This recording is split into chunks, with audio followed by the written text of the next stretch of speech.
Ehven Okay. Haezer, Simon 23. Ehven as a Simon 23. The prohibition of spilling seed needlessly, meaning semen, and means and the things that bring one to this. So there's the essential prohibition of spilling seed, and there's other things that are not allowed because they could bring somebody to such. Also, Aleph, subsection 1. It is prohibited to spill seed needlessly. And this sin is more, what do you say, chomer is more Severe. Severe, that's the word, from all of the transgressions in the Torah. Therefore,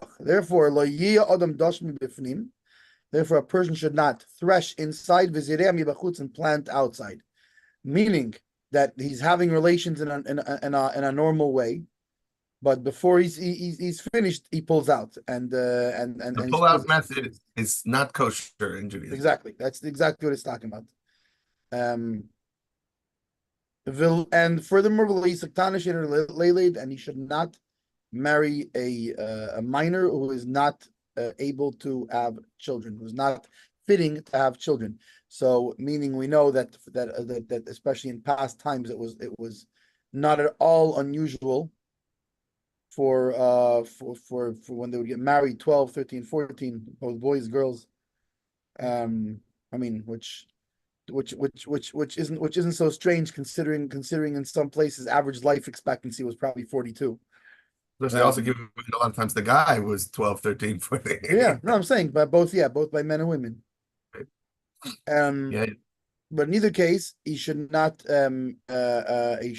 marry and remember, even though nowadays the standard thing is to have a bas mitzvah at 12, it doesn't necessarily mean like it varies from Really could be earlier. the person that it could be earlier, it could be. I sent with somebody recently an article. It's the most, I think, like it's the youngest recorded, like in modern scientific whatchamacallit pregnancy is in the 30s. 5-year-old girl who was sadly assaulted and carried the baby to term, gave birth to a child that survived. They both survived. They both went on to live a somewhat, longer, healthy life. Right, right. A reasonably healthy life, yeah. So I bring that up because I'm not even sure this is necessarily talking about underage, as it is, even though we're saying the word katana. So it could be the other way. It could push the other way. Let's say, for example, this particular girl is not has not shown the signs of passing through puberty until 14, 15. No, what I'm saying is though, it's not necessarily what I'm saying is the 5-year-old didn't show signs of puberty, but yet still she was able to get pregnant. Right. I'm saying is that it's very shliach that even I think this might be leaning more towards sheinu liyeled. Even though we're saying the word katana, I'm wondering if it's more leaning towards somebody who medically they find, like this person was born without a uterus, or for whatever reason they're infertile. Right, meaning an infertile person, right. So to lechatchila marry somebody that is infertile, then that could be considered zera. Which again, because my point is, and I would see, I think we'll probably get into this later. The fact is that when someone is married to their wife, and let's say all the signs are there, and then they find out they're infertile, or but that's different because he does use the lashon lo yisa. He should not lechatchila in the first place. He should not marry. A woman who goes through menopause, a person is allowed to marry lechatchila someone who went through menopause. Like a young person shouldn't. Whatever. I think there's a whole balance. That we had. It's much early on over here in the Hill Rebbe in the law of having children. That's the whole balance of somebody who had kids or didn't have kids. Here, we're not even talking about that. We're saying just because there's two different elements. Right. There's at what point is there a problem that somebody can't have children for whatever for any reason, right? And that affects the laws of that you have to have of having to have children, of the mitzvah to have children. But let's say we're talking about somebody who already fulfilled their mitzvah to have children. So then there's a whole nother thing to look at as far as spilling seed needlessly at that point, what is considered. Right. I mean, I also pick up there yeah. is a thing when it comes to pregnancy. It's not something that I think any pasuk today would say to do, but I think there is an opinion that, let's say, when someone gets pregnant, to hold off, if I You're right. remember correctly, And there's actually opinions because that it's. Al Pi Kabbalah, especially the other way, is because As is I say, because I is think because today every place says no because well, there's opinions that say it's actually helpful for the you're right. If pregnancy. you look, if you For look being in helpful, the Alter Rebbe seems to for say that being for way. the If you look in the marriage. Kudei Torah, you look in the Yeah, Kudei Torah, he talks about how the semen helps the the fetus or fetus. whatever, and Yeah. yeah. So. Anyways, so now Chelkas Mechekik. Aleph. Right. Asur lahiti shikva v'zel levatala. You're not. It is prohibited to spill seed needlessly. Ayin b'sefer Chasidim simikuf ayin vav. Seen sefer Chasidim kuf ayin vav the 176. Shekosav that he writes im echa Im echad matira echad shalai. matir shloi kashel So if one be'eshes was allowed, ish. Right, be'eshes ish ay be'ishtay nida chas v'sholem tevli lo hitzel levatala. So he writes that if a person, if he's afraid, if a person is afraid that he's gonna trip up in the prohibitions of a married woman, or his own wife in the time that she is impure, God forbid, better that he should spill seed needlessly than that he should trip up, God forbid, in those basically, I'm such a horny dude that I'm a sex addict, right. and I might Well, not be able to or yeah, control myself. or even not. Let's say even it's just situational. Let's say he's in a let's say in a place and there's this very beautiful married woman whose husband's out of town and something I don't want to be he's so light up. what's it called? Which, by the way, is why the laws of yichud that we spoke about before is also so important. No, I would say no, control yourself. Right. But that's why I'm saying I bring up something like a sex addict with his pasha, a sickness, the guy's a chayla, he can't control himself so much. So whatever, and I think people Right. should be more open about if they have such an addiction to deal with it. But anyway, the point is that for whatever reason he can't control himself, and he's like, if I don't do this, I might end up sleeping with a married woman or with my wife, but she's a nida, which are both the Yarek Yavar Arayes. Well, it's funny. I was just thinking about this yesterday about the idea of because you have the Torah, which is right, and the halacha, which is perfect in every way, right? It's God Almighty's own wisdom. It's the absolute ultimate of perfection. But then you have the fact that it's been accepted and it's being followed by an imperfect people. So even though and the beauty is that the Torah recognizes that, and especially when it comes down to the actual rulings of Shulchan Aruch, it's very much recognizing the imperfection of people it's funny because even amongst even in Orthodox Judaism or perhaps specifically in Orthodox Judaism, there's sometimes such a like a thing like a weight placed on perfection, on doing everything perfect, on and it can be with anything. It can be with almost like people are sometimes afraid to admit that they don't do 3 pakim Rambam. They only do 1 parak Rambam or Sefer HaMitzvahs or the behind on Rambam. These are normal things. Like Rambam is a very hard 3 pakim Rambam is a very hard thing to do. And yes, it's ideal and it's a good thing and it's whatever. But it's not, and not only that, I have to tell you, like by me, 3 pakim Rambam, right? It comes at what expense too, right? So there's something else that somebody's doing much better than me because I'm choosing to do that. And there's you know what I'm saying? It's not, it's we're an imperfect people by nature, we're human. And so and we find in many places where the Torah is very in its perfection is very conscious of our imperfection. Right, of the human experience, I like to call it. Yeah. Yeah, I mean, for example, just the opposite. Usually we think what's a religious concept? A religious concept me to be attracted to another man's wife. Me, I'm religious, right? No, the Torah recognizes just the opposite, and that's why there's all these laws. They recognize we're human. With a very holy person could have such a. So let me look at King David, for example. A very holy person could have such a thing. Right. You know, right. that's realistic. The Torah is about is about the world in reality. You know. Right. I heard it that this happened with Friedrich Rebbe. I don't know, but I think the point is still a very strong point of that an American family came and said, our kid, there's something wrong with our son. He likes hanging out with girls, chatting with girls, and eating Haezer, eating Yeah. bacon. And the response was by the Rebbe was, that's nothing wrong with him. There would be something wrong with him if he would be hanging out with bacon, hanging out with pigs, and eating girls. That would be a problem.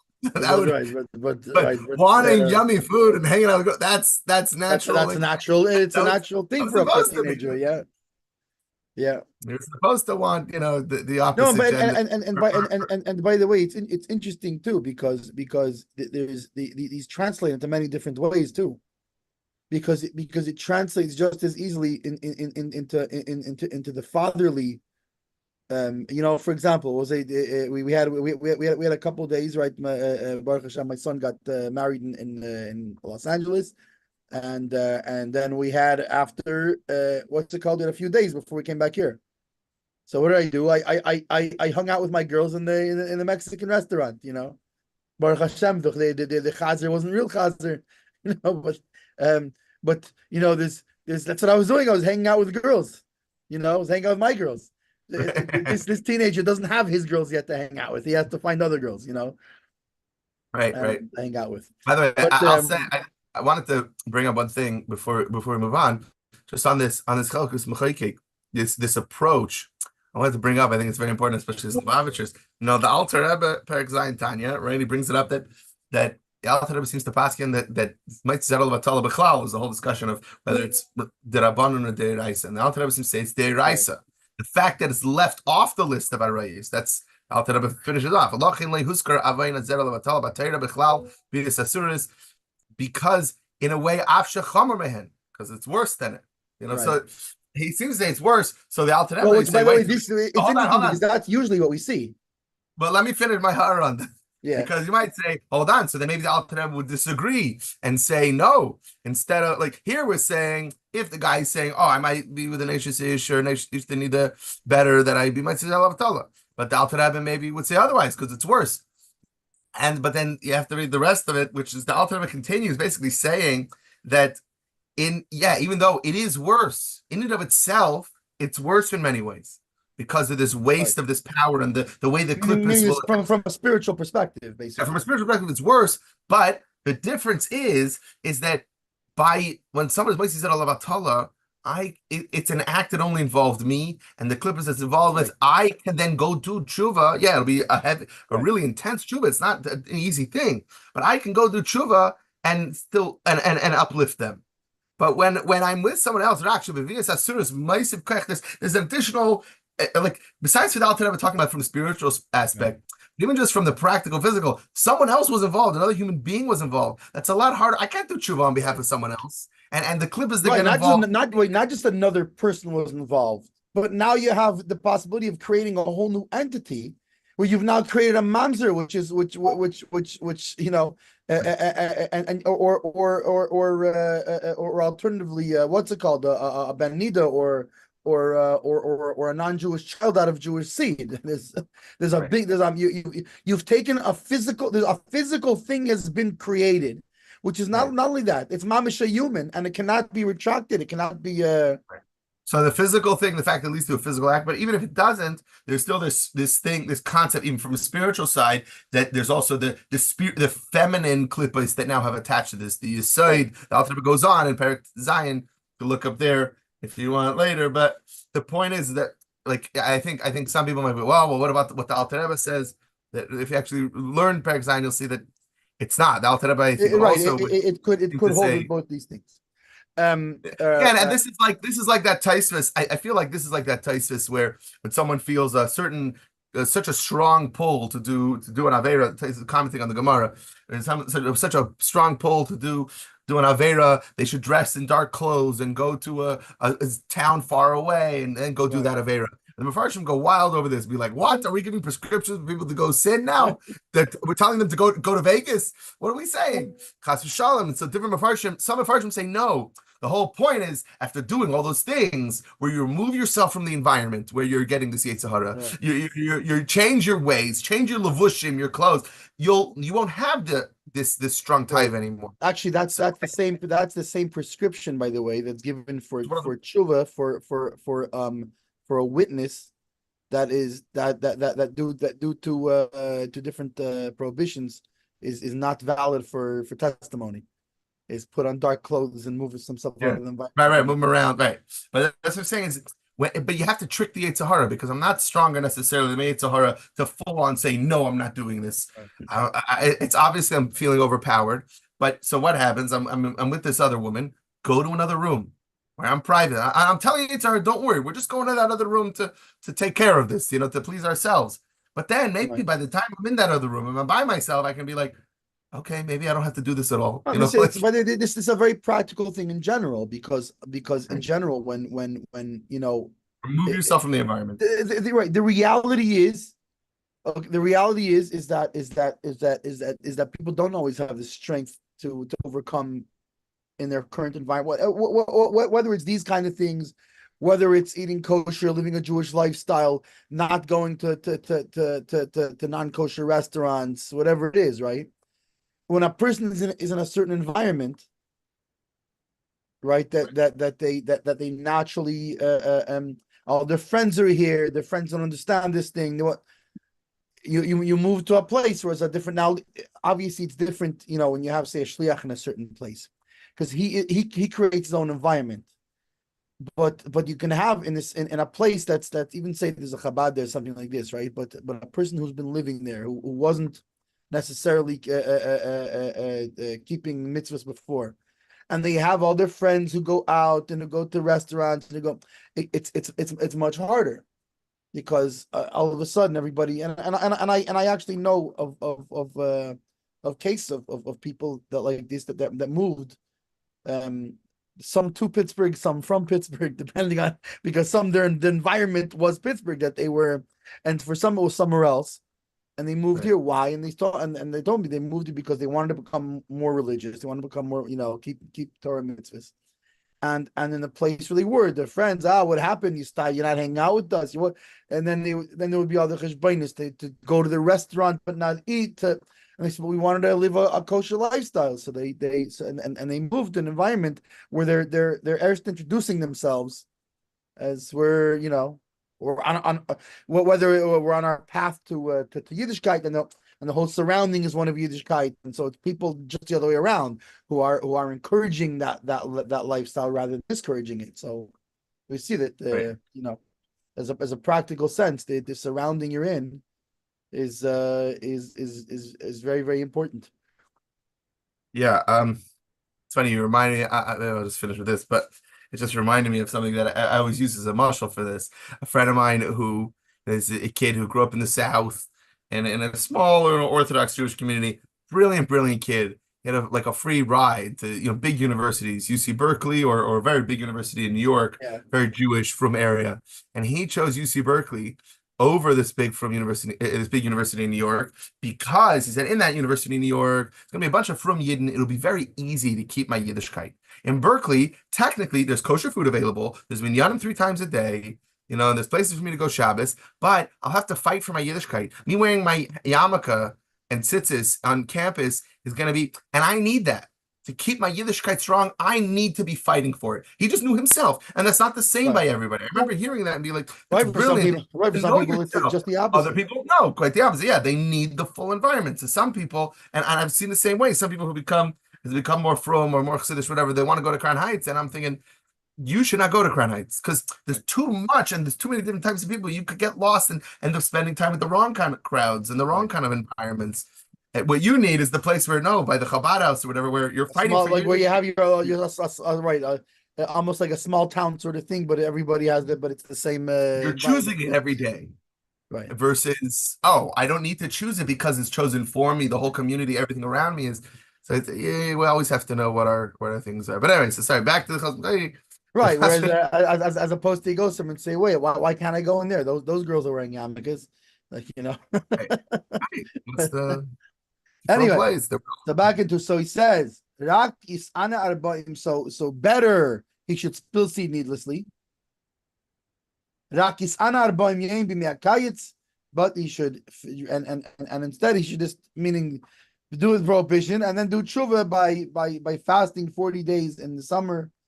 For sit in the ice in the winter to do tshuva. I don't know if he means for every instance or if you get a blanket policy or how that works exactly. Right. But in either case, well,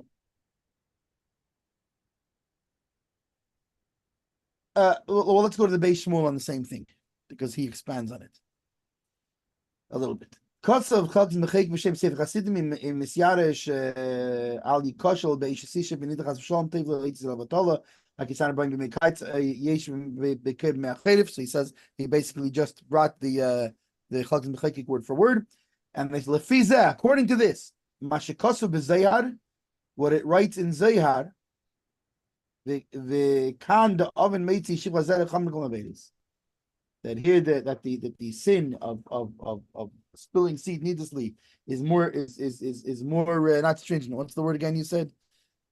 Severe. Severe than all the Averis lav dafka, not necessarily. Why not necessarily? Because here you're obviously according to that.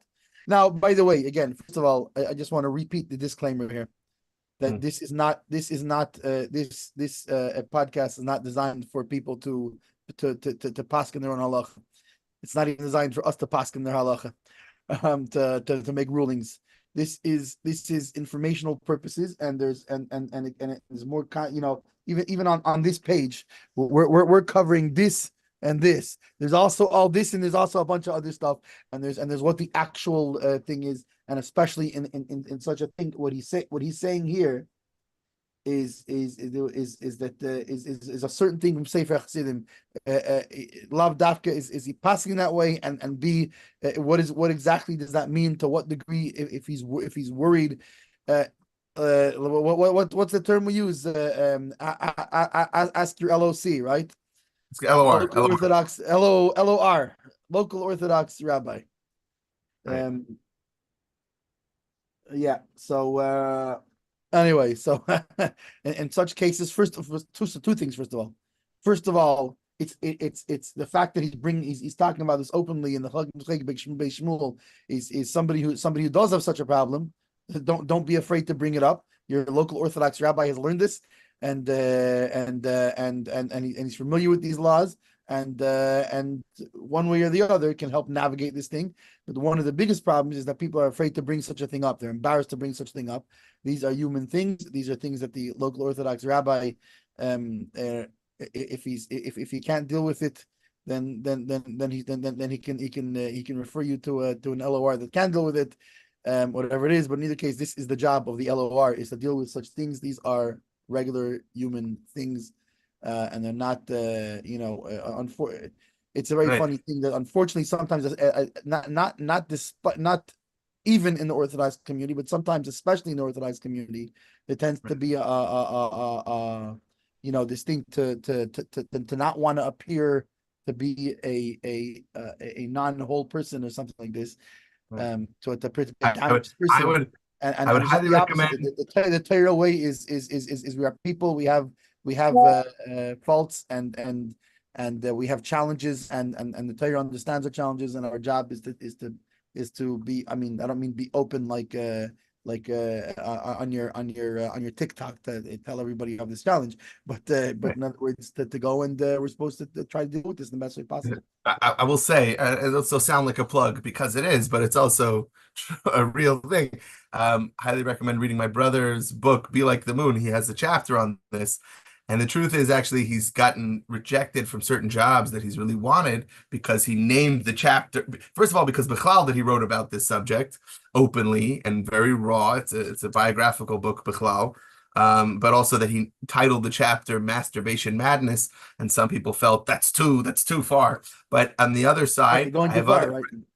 I have other friends and family and a certain Rabbanim who have highly recommended it. One such brother-in-law, Rabbi Tzvi, Menahel of Kollel Rabbanos and Kollel Eretz, who openly said, "I recommend every mechanech and every parent should read this because he brings out that whole point of when he was struggling as a bacher in yeshiva and how he felt ashamed to even ask and how he tried to hint at it to his mashpia and the whole thing and I saw this happen also where I remember once talking to a bacher who it was like his jaw dropped and I remember saying to him, and I remember this is something I've said many times now, is like, you know how it says by Yaakov Avinu that Reuven, it's a whole, Rashi has a comment that it's like, it's a chiddush that Reuven was his first Maitzi Zera.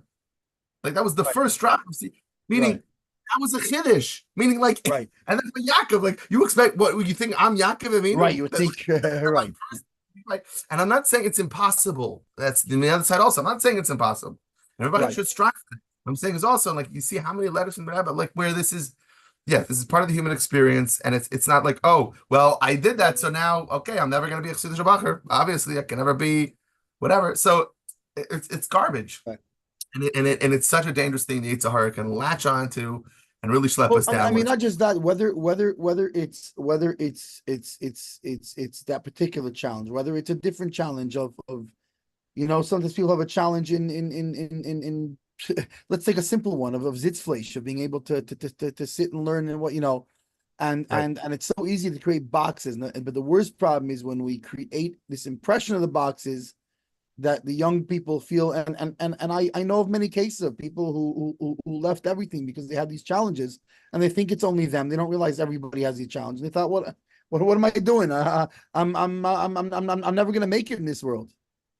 Right. And it's a shame and it's the wrong thing, and it's just the opposite is all the different challenges. That's the whole point of Torah and mitzvahs is not that it creates more challenges. It's the way around it. It helps us around challenges to be the best possible Jew that we can be personally, and so things that are gonna come up in my life. How can I uplift them and be mivarer and stop it? Okay, yeah, exactly. But in either case, the when like you were saying before, when people say straight out, oh, it's such a bad, it's better to go, to go have relations with the non-Jewish woman than to.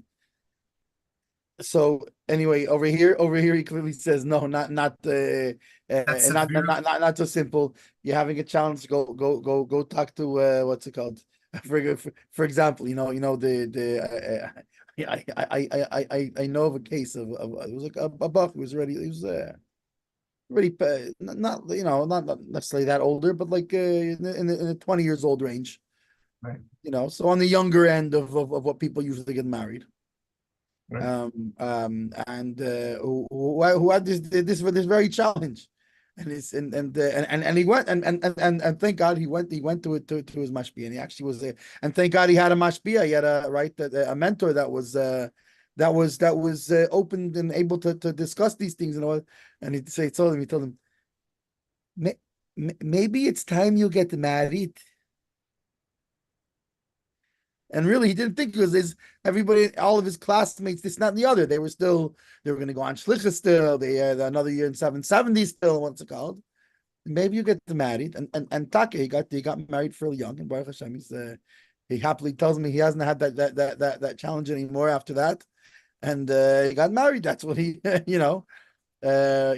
So, but he would not necessarily have thought to go that direction because nobody else was at his age. And so his mashpia told him, listen, but for you, so if you're having these, it's It's your body telling you the Abisha needs you to be married already. That's what the other people will do what they do.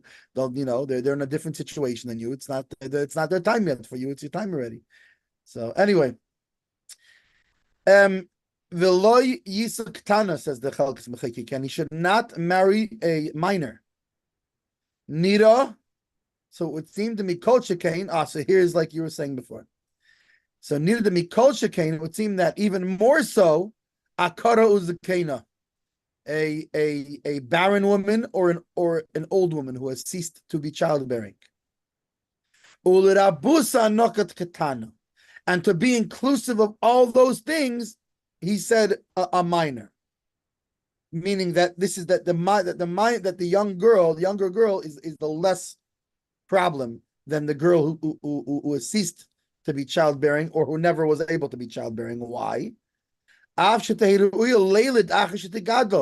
Even though she will, in other words, if back in the 1850s, they proposed a marriage between this boy and this girl. He's already an older bacher of 14, 15. Right, and he's already way past. All of his classmates already got married last year, and what's it called? And they proposed this a girl to him, but for whatever reason, I don't know that we happen to know that she cannot yet have children. Whatever. Let's say she's what do you call it? A slower starter, slower developer. Fine. So he's saying that no, they shouldn't get right. So no, you got to wait a year until she can have children. All right. So if if they get married now, so in another year she will be able to have children. So how much more so? Right? How much more so the one who's barren, who cannot have children, regardless of age, and one who has ceased to be able to have children. The Ayin B'Tshuvas Rivash Siman Tezvav I'm Bach, and see in the Rivash and the Bach.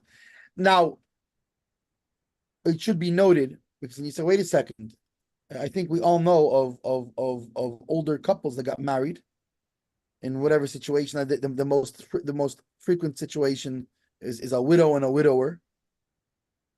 And I know of at least several instances personally, people in their 70s, late 70s even, who got married. Wait a second, I thought you can't marry someone who ceased to have children. But we have to remember that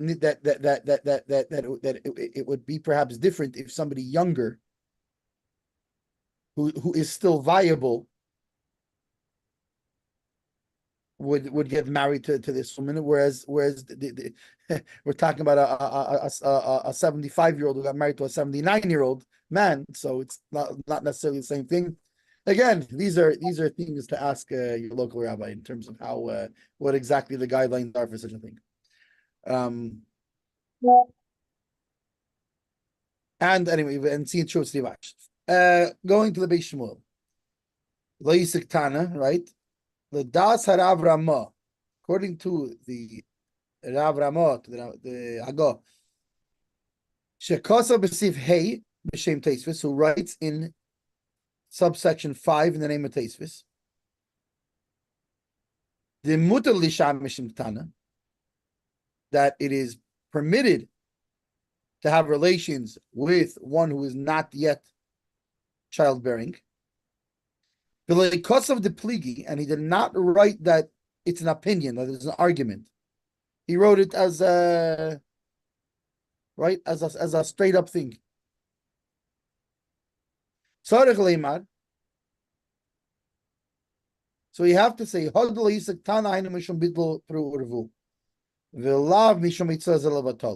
what he's talking about, that this particular thing is, we're mixing two subjects here. When it comes to one who is not yet childbearing, it's not because of spilling seed needlessly, but it's because he's missing out on the opportunity to have children, the mitzvah of having children.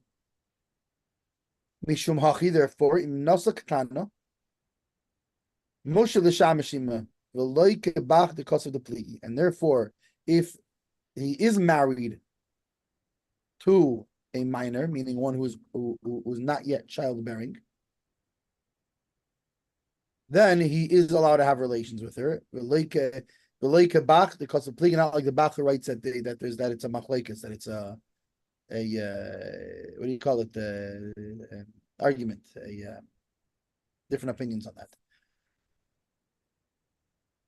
Now, interestingly, these are from the halachas, because when you look at it through a modern American lens, it almost seems strange that they're even discussing this thing. But like you said before, even not back in their times, even back in the 1800s, 1700s, which is much later than the Shulchan Aruch, it was quite common for in general, lifespans were quicker, and then life had to move quicker, and getting married at in the young teens for both men and women was a very, very normal thing, not both by in the Jewish world as well as outside of it. Anyway, so that is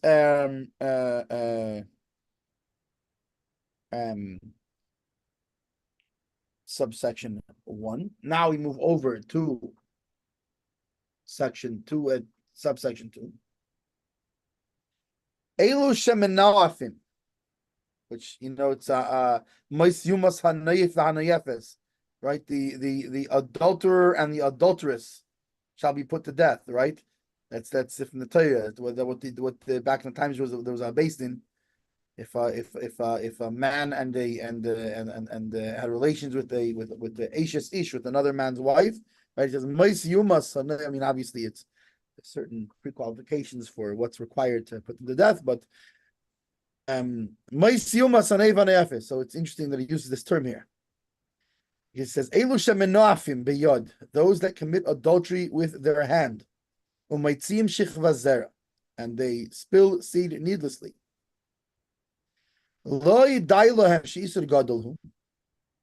It's not enough that this is a very great prohibition. But also, on top of the fact they've committed a grave sin, they also must sit in a nidui, in excommunication. And on them it says, Yedechem damim malu, that you filled your hands with blood. Your hands are how do you say, the blood is on your hands, right? Isn't that right? How they say when somebody sends when a president sends soldiers to to get killed or something, makes a bad decision, say, you have blood on your hands. So this is what it says about such people. Uki'ilu harag nefesh, and it is as if they have murdered a person. Now, interestingly, it would seem anyway that this is not talking about. We're talking about two scenarios here. The case that someone is excommunicated, and as if he murdered somebody, we're talking about a different case than the last one, because the last one was somebody who had relations with a woman and then spilled his seed outside. Whereas here we're talking about there was no woman involved in the first place. On this person, they should. It's interesting to note the wording. It doesn't say that they should be excommunicated. It just says they should sit in excommunication. Who's gonna know about it? The best is not gonna know. But it means you yourself. Which, by the way, this is another example of how of the credit that the Torah gives to every Jew. And to that no matter what he's done, he ultimately wants to follow the Torah and mitzvahs. Because if he's done such a grave sin, and you're telling him, so go sit in excommunication now, you did a sin, go sit next. Wait, so if he's willing to do that one, why would he sit in excommunication? He'll ignore you on this. No, because a Jew, even though he can trip up, right? But even so, he that's because the Haezer, the evil inclination, got him. But a Jew in his essence wants to be close to God Almighty, wants to follow the Torah and mitzvahs. He says, okay, so over here, so you tripped up. What should you do? You got to sit in excommunication. We're not going to get into the whole details of what that means because there's all kinds of things in terms of, and there's also different ones. There's a chayrim and nidui. There's who can be called up to the Torah, who cannot be called up to the Torah, etc. And can you talk to people? Can you marry into a whole bunch of different things. Again, that's an ask your LOR. There's a lot of them here. It says the Chalkes Mecheki ben nidui hu yeshiv v'Ramban kosav shehabeistin mitzuven lindaisei ubeveis yeshiv uvo dvarav. So now the Ramban clarifies that he says that the Beis Din, even though the wording would imply that put yourself in any nidui, which by the way, there's such a thing. In other words, like there's things that have to do with a chayim and nidui. If you know you did it, you're required to put yourself in a chayim or a nidui or whatever it is. Because and Bechal, even when a Beis Din puts someone in a chayim, there's parts of a chayim that are like the Beis Din is telling you you're in a chayim and they're trusting you to do such and such and such since you're now in a chayim. Right? So the Ramban writes that the Beis Din is meaning the Beis Din should put him in a nidui, which I guess means in most cases that since how the Beis Din know about that. And what does that mean? Does that require two witnesses? That'd be embarrassing. Right? And the Beis Yosef, which is the Mechaber, right? Even though the Mechaber here brings the wording, but in the Beis Yosef he brings those words in the Ramban. Maybe it's talking about the guy comes to the Beis Din. The guy comes to the Rav and says, "I did this. What do I do? What's my tikkun? Right. How do I fix this?" But and what? So why do we say that a person can incriminate himself in such a case then? Because it sounds like they put him in nidui. It's not that they're he's asking them and they give him a tikkun, but maybe it could be also. Let's see what the Beis Shmuel says on this. Nidui hu yeshiv. He sits in a nidui, in excommunication. Mashma, it implies afilu imaloi niduhu, even if Beis Din did not excommunicate him. Nikol makim hu benidui. He's automatically, right? It says benidu hu yeshiv. He sits in excommunication, meaning he's automatically excommunicated without the Beis Din. V'Rambam kosav sham teisvis davkim nidu eisi v'roilin deisi. And the Ramban writes that knows specifically that if they excommunicated him, and it's fitting to excommunicate him. Oh,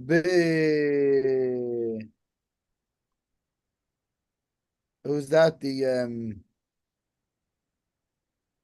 Shin Samach. Just Gemara, no Shas. No, because then usually would say kedushin or something or this, that, and the other. I think it might be a Tarash Davis for We'll say for one of the Peskim or something. And I'm gonna look it up.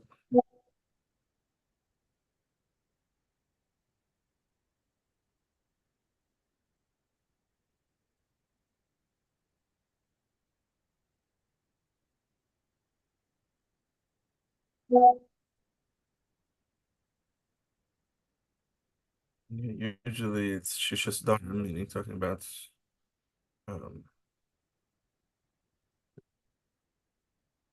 Mishnah or Gemara.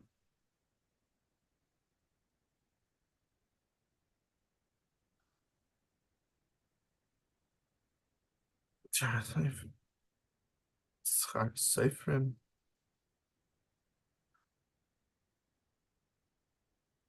Isn't there a Sheila Seifrim also, or something like that? Schar Seifrim, Shishas Darim, Shemet Teda Svardim, sometimes. What else?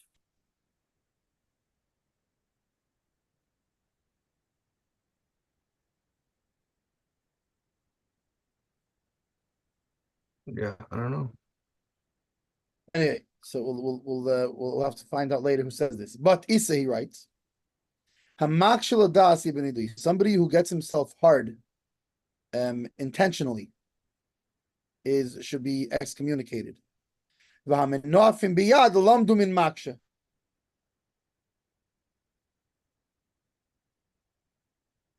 And those who masturbate with their hand, we learn from somebody who gets himself hard intentionally. Right? Meaning, because even more so. If somebody who just gets himself hard intentionally, so how much more so? The ayin b'yeridei simin shin lamed dalet if mem gimel, see in Yeridei in chapter, what is it, chapter, I guess, 334, subsection 43, sham hevi chav dalet dvarim shebeis din menadin, that there they bring 24 things that the Beis Din doesn't need away from, that the Beis Din excommunicates. The echad mehem hamak shel das, and one of those 24 things is somebody who gets himself hard on purpose, right? Which, as we said, this we learned from that. And there we said what? That's one of the things that Beis Din excommunicates him for. So if by that Beis Din excommunicates him for, right? So then it would seem, since masturbation we only get from that, it would seem so certainly so, right? That would be that the court excommunicates him. The Koshal Rambam Mechaber, and it's a tough thing on the what do you say in the Koshal? It's a question on the Rambam and on the author, meaning the author of the Shulchan Aruch here. Sham Pasko ha based in Menadina, you say that there they rule, there in Yeridei, they rule that the Beis Din excommunicates him, the kan cause of the Humemela benidui. And here they seem to be implying that he automatically is excommunicated. Right, the status automatically happens, just fall. He does Right. such the act. Establish it. So anyway, I'm a Prisha, and see in the Prisha for further discussion on this thing. Gimel, which we go now that we did that Beis Shmuel, we go right into that same concept again. Asur la'adam sheyiksha atzmi l'das. It is prohibited for a person to purposely get an erection. Yavi atmai lidei here, right? Or rather to cause himself to have, right?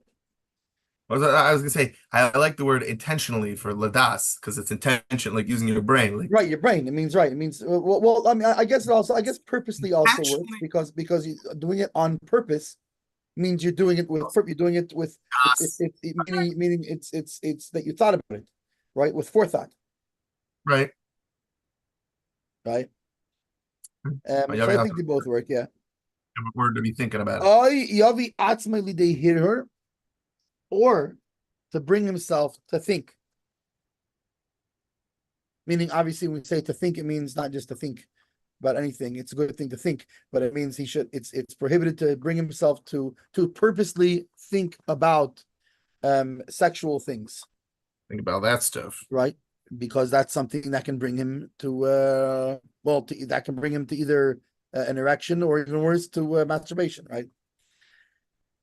Elo im yavila yihirur yasia liboy mi divrei havai le divrei teira. Right? So rather, if he sees that he's starting, you say, wait a second, it's not my fault. Fine, I didn't purposely think about it, but I started thinking of race, whatever it is. Or even if you did purposely think about it, no, they were human beings. Okay, so now what do you do? It says im yavila. It means you shouldn't wait a second, I'm going to think about sexual things. So that for sure you can do, right? I'm saying either way, even if you did, no, but here he's saying even if you didn't, even say I translate im yavai, meaning if he reached thoughts of it, regardless of how he reached it. Okay, if it I don't comes to fine, accident or fine, on purpose. Either way, he right. finds himself in a situation where he thought of it. Who cares how he No, got there? because if you here he's talking about avoiding prohibition. In that case, you would be talking about I already did the prohibition. Now I got to stop doing the prohibition more.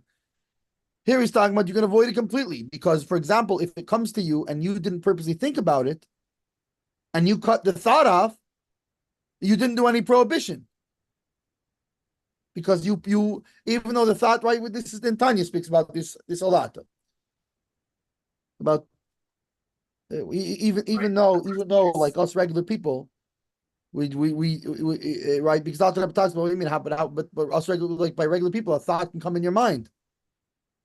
He says that's the problem is not that the thought comes in your mind. The problem is you didn't push it away.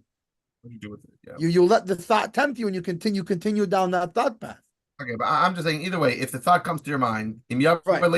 if it comes to your Right. mind, And if it does come to your mind, so boy. he should move he should remove his thoughts from world from like Empty.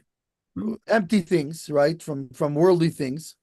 Ledivrei Torah and he should meaning if you find you're having such thoughts, what do? Start thinking about Torah things.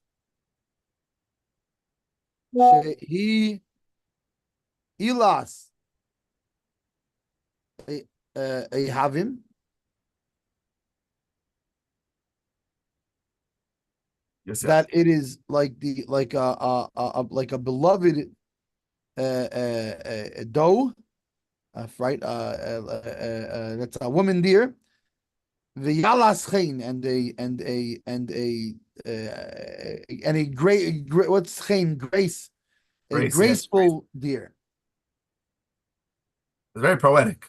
Yeah. A beloved doe and a graceful deer. That's Tyra. Tyra is a Right, beloved. right, and but I guess he's making also, but he's not just being poetic. Being this is a halacha work, even though it is very poetic. Taka.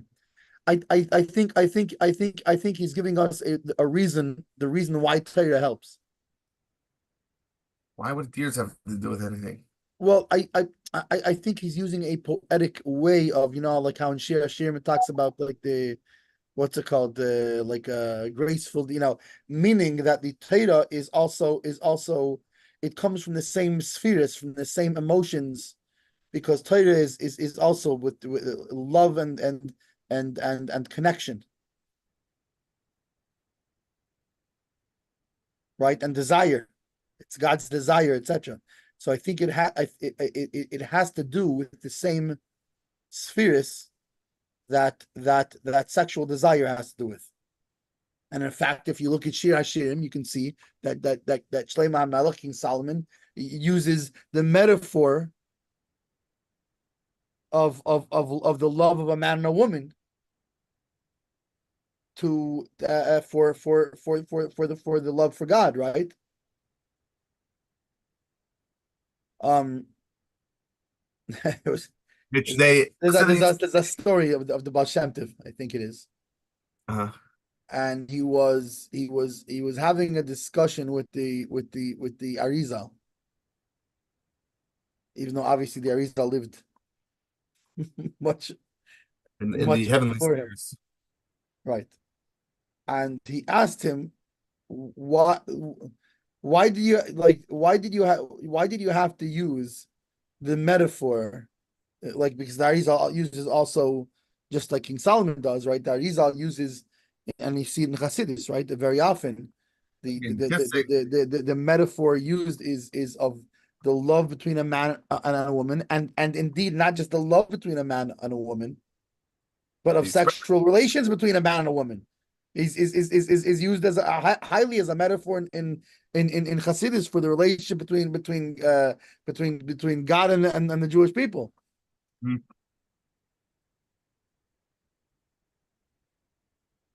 When a man loves a woman. Which, as an aside, I had a friend who like he passed away already, but he liked to put things in their like I don't know. I don't know if bassist form is the word to use, but he was he had a very frank way of speaking, Mm. and a totally unfiltered thing.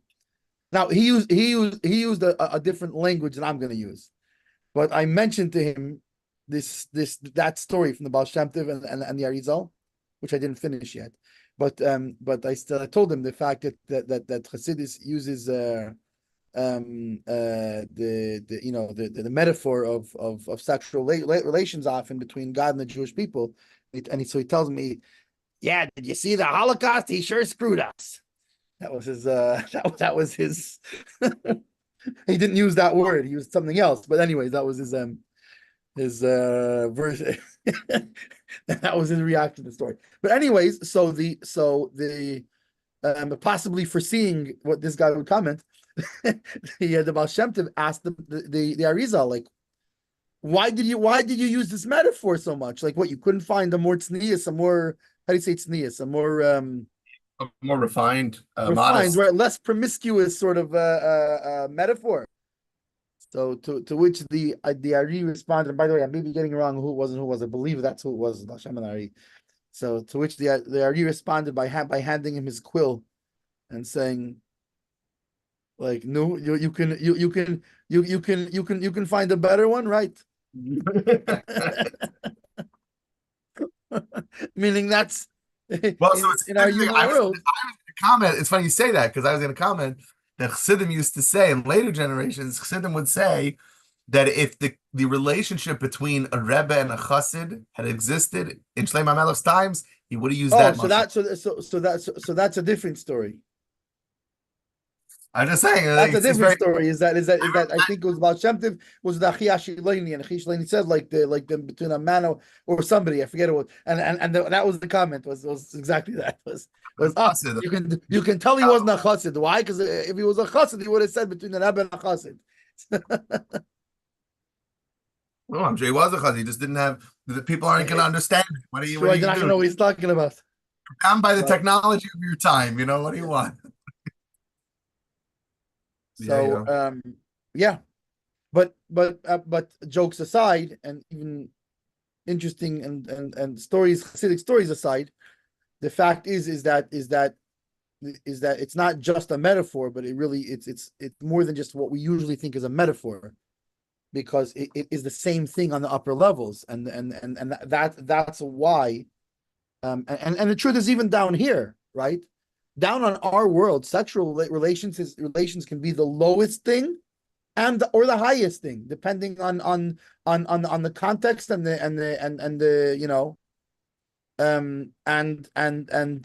even how much more so when we talk about the love for God and to the Jews and the Jews to God, that it's remember, that comes from a level where before these things touch the klipa, before they touch the evil husks of the world, and so it's talking about in its purest highest sense, in which it's the highest thing. Anyway, so this is what we say a person should do, right? Lefikach. Therefore, now he's continuing. It is not that's sort of like a period over there. Yalas, right? So what should he do? Things of Torah. Furthermore, right? Lefikach. Therefore, meaning he's now connecting back to the fact that you should not intentionally get an erection, and you should not think about such things. Therefore, also l'adam lishan al arpa, a person should not sleep on his back, upanav l'maylo, and with his face facing up. Ad sheyitama'at, or sheyatama'at, kedei shelo yovei lidei kishui. But rather, he should turn himself right onto his side, lean to the side. Why? Because lying on one's back leads to an erection. And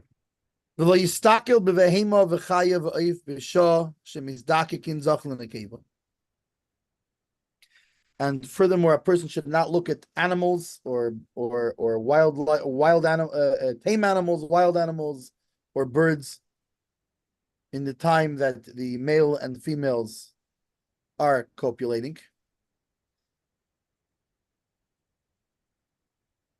However, umutar le marvi'ei behema v'hachnis kimichel b'shifreres. However, it is permitted to somebody who works with animals. He's a, what do they call it, an animal husbander or something? Yeah, husbandry, animal husbandry. Or whatever it is, all right, an animal a breeder. Breeder, yeah. Right? Yeah, like, yeah. Is allowed to put the male organ of the, into the female organ of the animals. Why? Because they are they're dealing with their work. They're how do you say asukim? They're involved. Like asik means they're, that's what they're involved in their work, and therefore they're not going to come to have sexual thoughts because of this. So interestingly, this is something that's this is an actual practical. I mean, granted, there are not that many. There are not probably that many Orthodox Jewish horse breeders, but there could be. This is a possible scenario. So wait a second. So having read the further thing, that you shouldn't look at animals, right? During when they're mating. So what do you do if you're a horse breeder? So he tells you this does not apply to people whose job is to mate animals, because since they're working, they're not. By the way, but you don't have to stare. So no, go. Right, you do it right. You don't have to watch the whole time. Okay, keep an eye on it, check, make sure it didn't fall out. But right, and but this is very similar, at least to the opinion of the Rambam, I think it was before, that holds that a person who works with women on a regular basis, being that he's involved in his work, he's not gonna have the same, it's not gonna have the same effect. Let me see, is there anything here? Okay, there's no Chalks Mechik or Beit Shmuel on that one. So we can go straight into Dalit. Yeah. Asur l'adam she'ein nasi. It is prohibited from a man who is not married, l'shliach Yodah v'mavushav, to stretch out his hand, meaning to touch his private parts. Why? That he should not come to bad thoughts, right? And even by the way, not just his private parts mamish, but even under his belly button. I don't know that I'd call her bad thoughts. I think I'd call it sexual thoughts. Okay, fine. Sexual thoughts is not necessarily bad. In this context, it is. What I'm saying is, so yeah, but that's what I mean. It's something that is powerful, but if done on its own, just for itself, that's not good. If right, it's being involved, but he's an unmarried man. So okay, obviously, right. We're not talking about a married man. Remember, Dafka said, so if he would say a person, you're right. But here he said a person who's not married specifically. So in which case, I think he agrees with you. In other words, if a person's married, and especially if his wife is in a pure state, and he gets aroused, fine, good, perfect. If you need a bris in 9 months, go to RabbiYodah.com. What's the Rabbi Welton here can perform a bris for you. We have many simchas. But a person who's not married, it's so those thoughts are not good thoughts.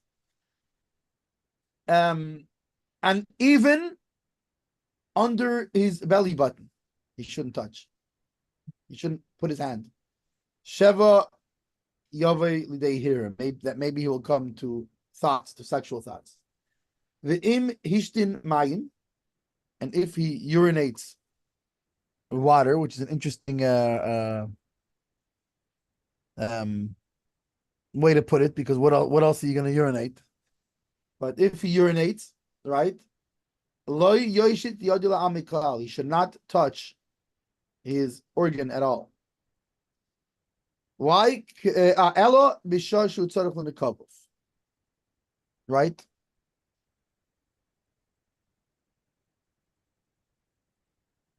Oh, wait, where am I holding? Oh, no, sorry. I skipped something. If he needs to urinate, he should not hold his organ while he and urinate. Right. However, yeah, what if he's married?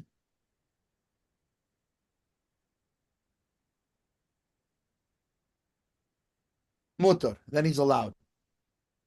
Right? If he's married, he's allowed to. Why? Because like we said before. And like we said even earlier before, not in a different when we were talking about other things about yichud, right? We were talking about that a person. Remember when we said a person when his wife is in town, It's different. even Right. if she's impure, Right. because that's different than a not married man. That a not married man has no outlet. So here it doesn't say specifically when his wife is pure, but in general, a married man. So if he'll become aroused, so he'll wait till she is pure, but he has an outlet for it, where an unmarried man does not. So therefore, a married man is allowed to touch his organ when he urinates. However, however, both married or not married, he should not touch his organ besides for when he needs to go to the bathroom. He needs to take care of his needs. Right? So basically, when he's not using the bathroom, not a married man and not an unmarried man. When using the bathroom, a married man can, a non-married man not. Which is interesting because I wonder if there's if anybody comments on the idea of, does it make a difference if the married man's wife is in town or not, like it did when it came to Interesting. the laws of seclusion.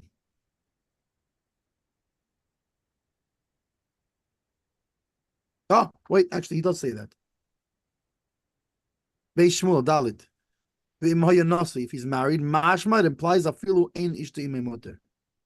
Well, That doesn't necessarily count. right. It means even if his wife is not with him. Why? Because you think that it means his wife is in the next room, and therefore if he becomes aroused, right? But no, it means because he has he in Wow. other words, a person who's married is less likely to sin, because fine. So let's say not this moment, he's at work or whatever, he uses the bathroom at work, but he knows his wife is at home. He has an outlet. He's less likely to sin in this way because he has an outlet for this natural need, his natural desire. Right. Hey.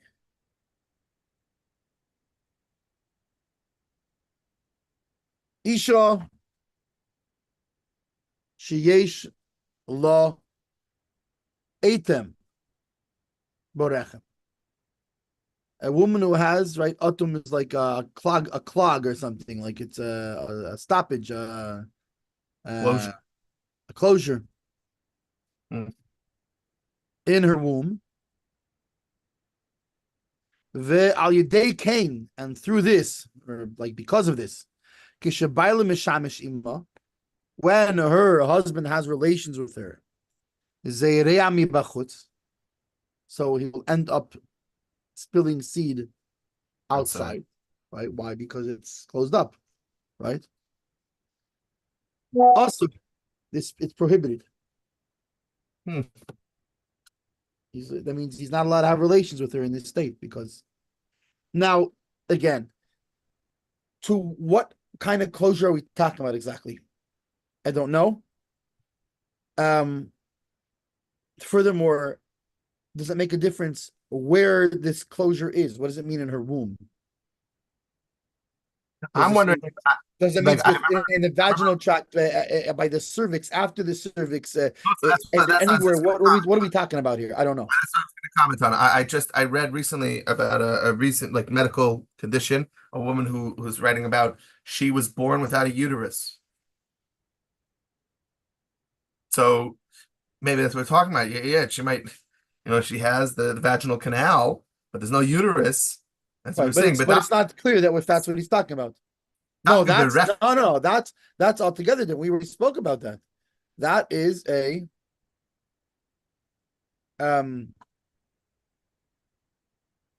well, I guess no, it's different. It's because it's one thing if she has a uterus but cannot bear children.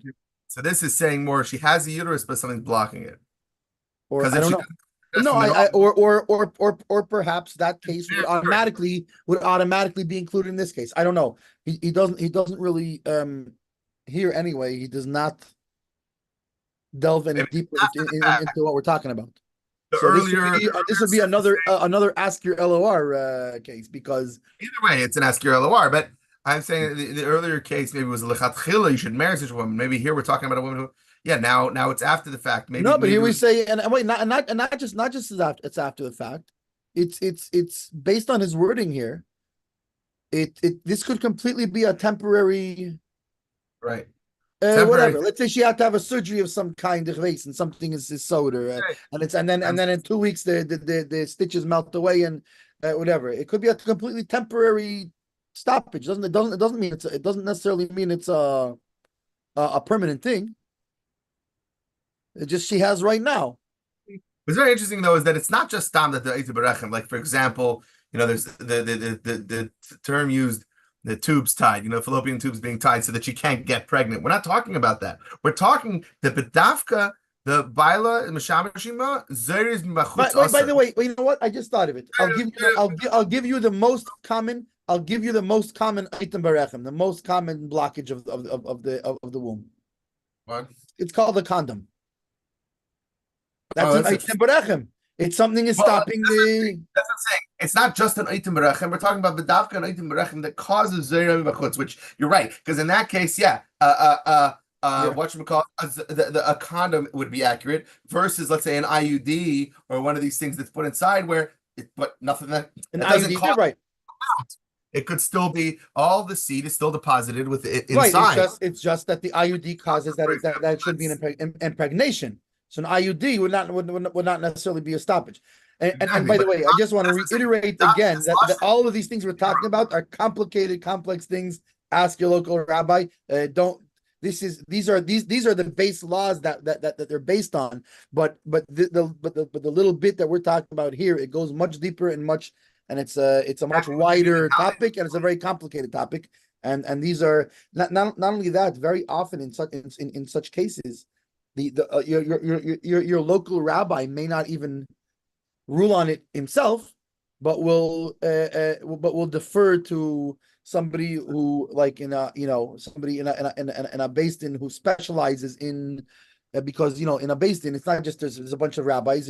It's like the doctoral field. There's rabbis who specialize in right. Go speak to the neurologist. Go speak to the cardiologist. I'll give you an example. If a factory will come to me and say, Mendel, give me a Hershel on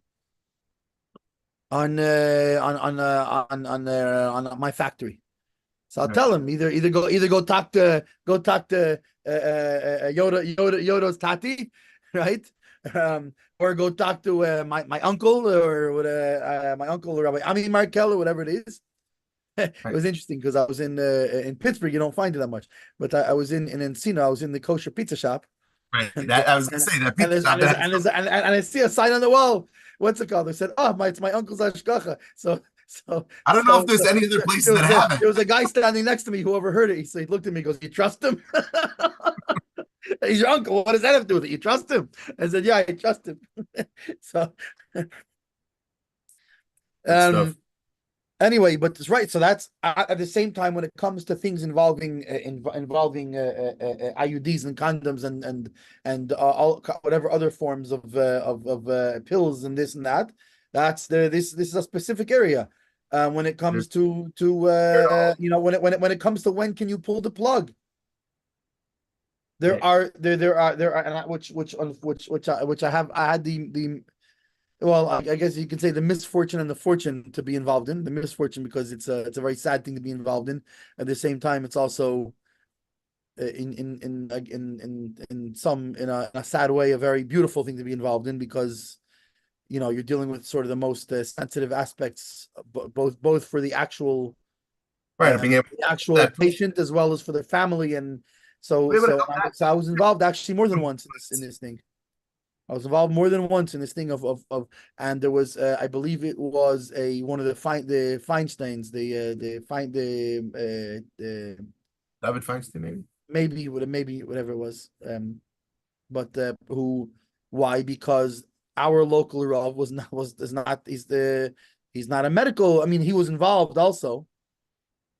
right? He was involved in the discussion, but and not only that, to the point where we had the family sign a medical form of a release form that all charts and whenever new developments or what's it called, they had to they were to notify this Rav, meaning he had a copy of the charts and he was looking and he went to, I don't know if he went to med school or something. There was something dafka for this thing or something like that, but he's very, very knowledgeable in the medical part of it too, because you have to be he has to understand what's going on.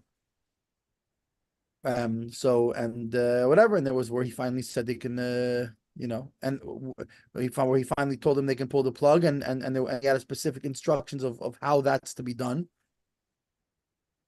meaning in terms of because there's also things involving feeding tubes and this and that and the whatever, all kinds of other things. And so he gave it very specific instructions of how it's to be done. And anyways, the point is this is also a more complicated area, and you need to talk to your rabbi who can either rule on it if he is able to on this particular thing. If not, he will contact somebody and who is an expert in that field to determine.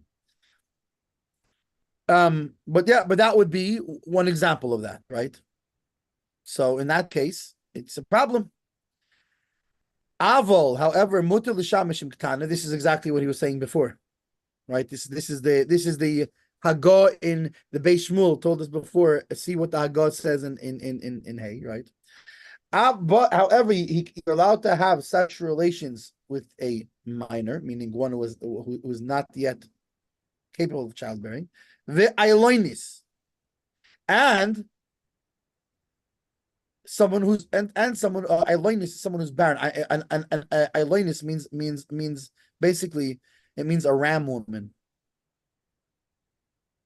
No, it doesn't mean she have horns, but it means a ram as opposed to a you what as yeah. If you look it up, it's someone who, for whatever reason, they didn't get the secondary, sex characteristics. Like they're missing, like for some reason, maybe on a chromosomal level, a genetic abnormality in which a woman is partially or entirely missing one of their X chromosomes. It apparently occurs in 1 out of 2,000 to 4,000 female births. It's only found in women. But she is barren. She cannot have children. A few symptoms include infertility problems, webbed neck, short stature, metabolic issues, and delayed or absent sexual development. So, however, in this case, I guess that the halachic, and again, I don't know exactly what this Ailonis looks like, but the halachic status is all the same of a woman. However, she has the status of an infertile woman.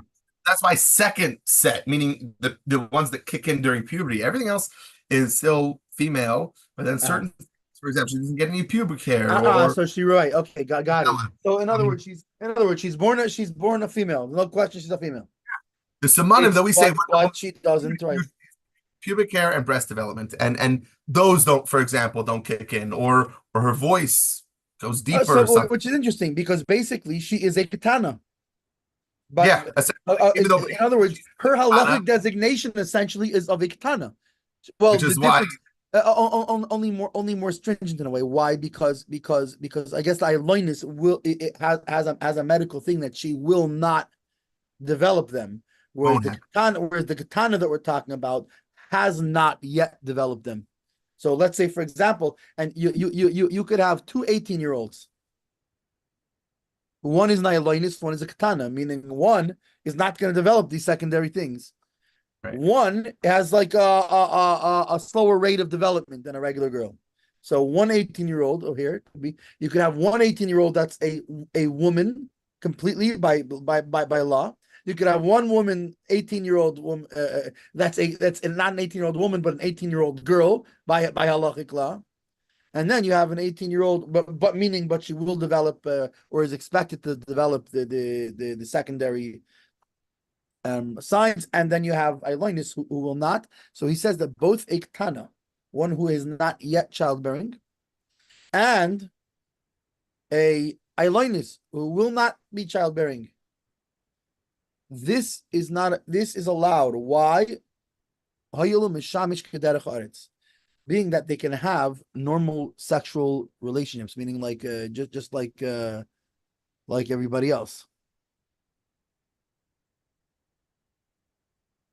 Meaning you can meaning that the seed does enter, it doesn't, whereas the first case was where it's stopped, it's blocked. Right. The semen is going outside, not inside. So in this case, it's fine. Chelkas mechekik 4. Meaning, so now remember, this brings a problem. What did we say before? Didn't we say before in our first simon here? It's the sifir. Our first subsection, we said what, and a person should not marry a minor, meaning you should not marry a girl who is not yet childbearing, right? So why are we saying here he's allowed to have relations? Meaning im avad v'nosa, meaning he already, fine, he's not supposed to marry her, but he went ahead and married her, right? So you have, let's go back to our mushal in, it's the year 1850, and we have our, our 13, 15-year-old bride and groom. Wait a second, somebody brings up this bride is not developed yet. Right? So in this case, they already got, let's say they didn't realize that until after they got married. Right? That's okay, they got married. And now it comes out that she's not childbearing yet. So he's still allowed, sexual relations is allowed nonetheless.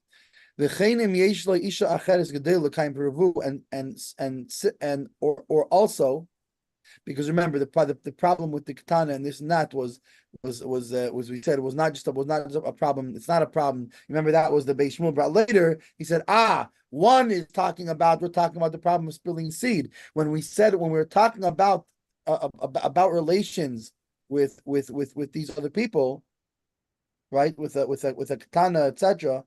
That we were talking about as far as because he's not fulfilling his the mitzvah of having children, and she can't have children yet, or in the case of someone older that can no longer have children, right?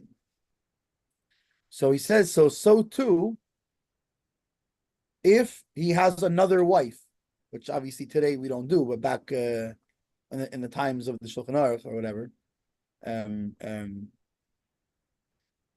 or before that if he has another wife that is childbearing, then he doesn't have that problem of right, because he's passing over the mitzvah of having children. And just like the Rivash writes about an older woman, meaning a woman who's already postmenopausal, she cannot have children anymore, right? So in this case, you can't marry her, right? Again, talk to your local rabbi as far as if you're looking into a specific woman. But but by an older woman. First of all, like you said, if you already married her, right? So here's the question: every man and Mir Hashem should have a long and happy marriage. Eventually, his wife's going to be a zakena. She's going to be past childbearing age.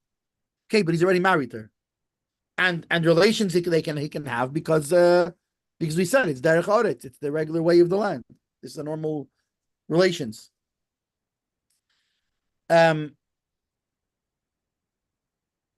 That is, let me see if we had okay, so that is hey. Okay, so we're up to Vav. And I think yeah, and Vav is a little bit longer and it has a couple of things. So we're up to Vav. And yeah, and we're actually, which by the way, Vav will be the Vav and Zion is the last two Seifim. And then we jump to we skip Chaf Hey, and we jump to Chaf Vav, which is the halachas of Kiddushin, of the laws of betrothal, and what is required for that.